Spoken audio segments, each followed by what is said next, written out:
bon man ci dialogue bi d'abord ku nekk xam na ne je ne suis pas d'accord sur le format je suis pas c'est pas un dialogue c'est des audiences c'est une consultation nationale bu nga xamante ni président mu ngi koy def ak ñi nga xamante ni ñoom la ciblé pour waxtaan ak ñoom donc démarche bi d'accord ma ci je suis d'accord ci dialogue su fekkente ne dañuy respecter le calendrier républicain ñu ne dañuy dialoguer nañ leen dialoguer comme ni ñu koy defee comme ni ñu ko doon defee d'habitude et que loolu noonu aussi dafay tax ñu mën a def évaluation ci dialogue bi nga xamante ni moom lañ def daaw dialogue aussi cëslaayam wala boog finalité dialogue bi moom mooy consensus su fekkente ne ay consultation la xaw ma fan la consensus bi di génne.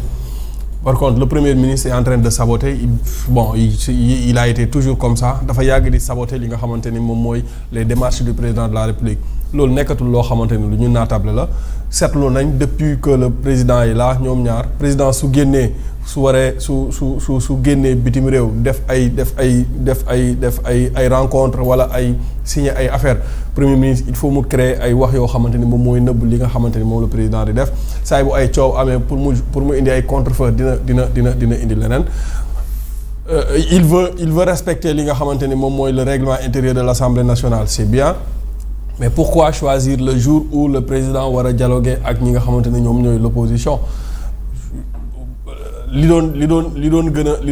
doon gën sax moo doon ci consultation yooyu moom en tant que le chef du gouvernement mu ñëw toog moom ak président ñu defandoo les consultations mais comme dañoo am nguur goo xamante ne ñaari président la ñu am un président de la République et un président premier ministre donc kii bu doxalee programme am fii kii doxal programme am fële donc dem Assemblée nationale du lenn lu dul noyer li nga xamante ne moom mooy le dialogue du président de la République parce que Ousmane Sonko n'est pas un homme de dialogue parce que Ousmane Sonko le parti Pastef quand il a toujours été le président bi ñu nekk ci opposition bi mosuñu dem wuyu ji dialogue bu nga xamante ne Macky Sall woote na ko benn ñaareel ba aussi biñ ñëwee au pouvoir bi Diomaye wootee dialogue dafa taxaw carrément ne Sénégal amul problème politique problème économique la am dialogue ba gis nga nu mu ci taxawee donc ñoom d'accord uñu ba léegi nii ci dialogue boo xamante ne président de la République moom moo koy woote alors bu dee d'accord uñu ci au lieu que ñu jàpp seen jàmbur non mais dañuy dem li nga xamante ni moom mooy sabotage maintenant li ma ci gën a metti mooy il va mobiliser ils sont pas d'accord ils sont pas d'accord pour le dialogue léegi li ma ci gën a metti mooy dañuy dem Assemblée nationale la RTS ak tous les autres services de communication vont se focaliser sur Ousmane Sonko snobé li nga xamante ne moom mooy la communication wala le dialogue la communication du dialogue du président de la République et loolu nag moom la ciy wut mais lu ci mën a am mooy Ousmane Sonko demam Assemblée nationale même bu fekkee ne dafay jéem a respecter règlement intérieur bu Assemblée nationale bi mais dafa amul njëriñ en fait parce que Ousmane Sonko dem na Assemblée nationale laaj nañ ko ci li nga xamante ni moom mooy compte 1000 milliards bi mu ñu waxoon tontuwuñu indiwuñu benn réponse laaj nañ ko ci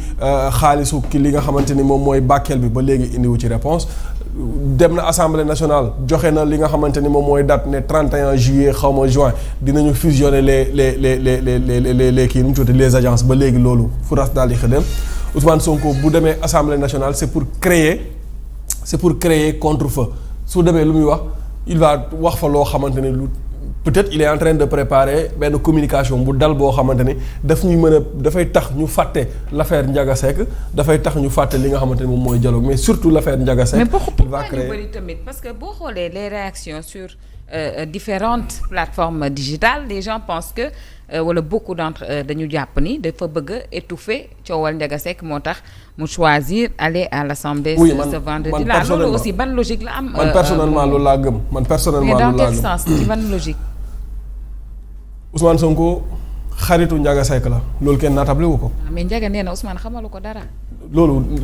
kan moo leen ko wax. Ndiaga ñu ko wax. non. Ndiaga gars yi nee nañ Ndiaga ko wax. Ndiaga Seck. non da nga naan gars yi nee nañ Ndiaga ko wax.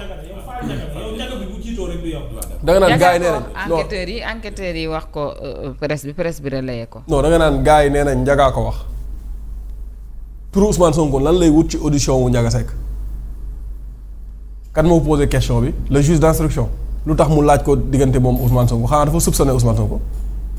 lan la fa tur Ousmane Sonko di wut foofu ci audition bi yépp Ousmane Sonko moo tax ñu génne fa tur Ousmane Sonko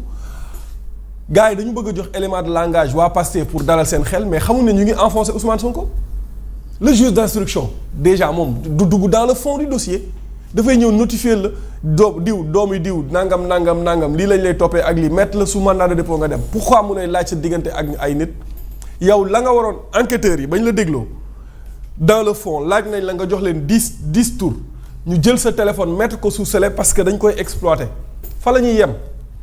jox nga leen 10 tours dinañ exploiter sa téléphone pour xam 10 tours ak numéro téléphone yooyu noonu ndax am na lien ak ñoom am nga lien ak ñoom ba pare ndax am nañ ay preuves matérielles après gën a xóotal téléphone bi. mais xam nga l'article est de Seneweb si je ne me trompe